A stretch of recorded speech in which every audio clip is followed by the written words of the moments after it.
বৃদ্ধাশ্রমে ৯ বছর চুটিয়ে প্রেম করার পর বিবাহ বন্ধনে আবদ্ধ হন বয়স্ক নবদম্পতি। যৌবন পেরিয়ে মৃত্যুর কাছাকাছি দাঁড়িয়েও যে সফল হওয়া যায়, ১০০ বছর বয়সে এসে তা প্রমাণ করেছেন তারা, যা গোটা পৃথিবীর ইতিহাসে বিরল। বিস্তারিত থাকছে ডেস্ক রিপোর্টে।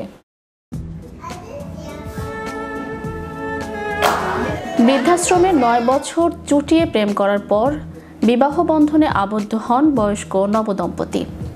যৌবন পেরিয়ে মৃত্যুর কাছাকাছি দাঁড়িয়েও যে সফল হওয়া যায়, ১০০ বছর বয়সে এসে তা প্রমাণ করেছেন তারা, যা গোটা পৃথিবীর ইতিহাসে বিরল। প্রেম ভালোবাসা পবিত্র, তা মানে না বয়স, পরিবেশ, পরিস্থিতি। হঠাৎ বৃষ্টির মতো সবার জীবনেই আসে প্রেম। তখন শত দুর্যোগ, ঝড় ঝাপটা মারিয়ে একে অন্যকে কাছে পেতে চান প্রেমিক যুগল। এ কাজে ব্যর্থতার পরিচয়ও দেন কেউ কেউ।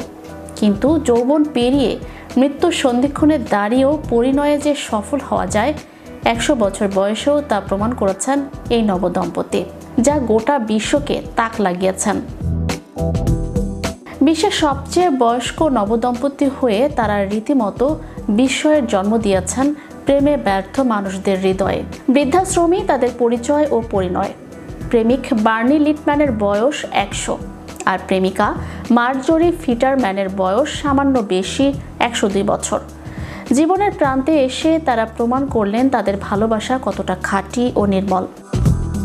জানা যায়, যুক্তরাষ্ট্রের পেনসিলভানিয়া অঙ্গরাজ্যের বৃহত্তর শহর ফিলাডেলফিয়ার একটি বৃদ্ধাশ্রমের বাসিন্দা এই নবদম্পতি।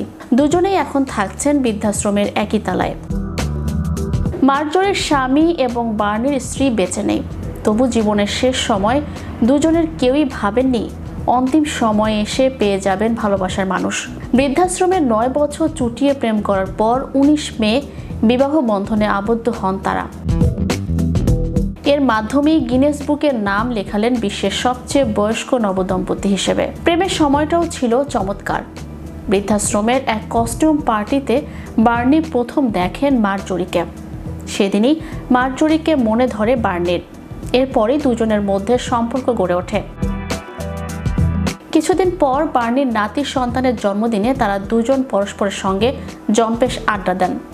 মন দেওয়া নেওয়ার কাজটা সেরে নেন সেদিনই। ব্যক্তিগত জীবনে মার্জরি আর বার্নি পেনসিলভানিয়া বিশ্ববিদ্যালয়ে পড়াশোনা করেছেন। পেশায় বার্নি ছিলেন প্রকৌশলী আর মার্জরি পড়াশোনা শেষে বেছে নেন শিক্ষকতা পেশাকে।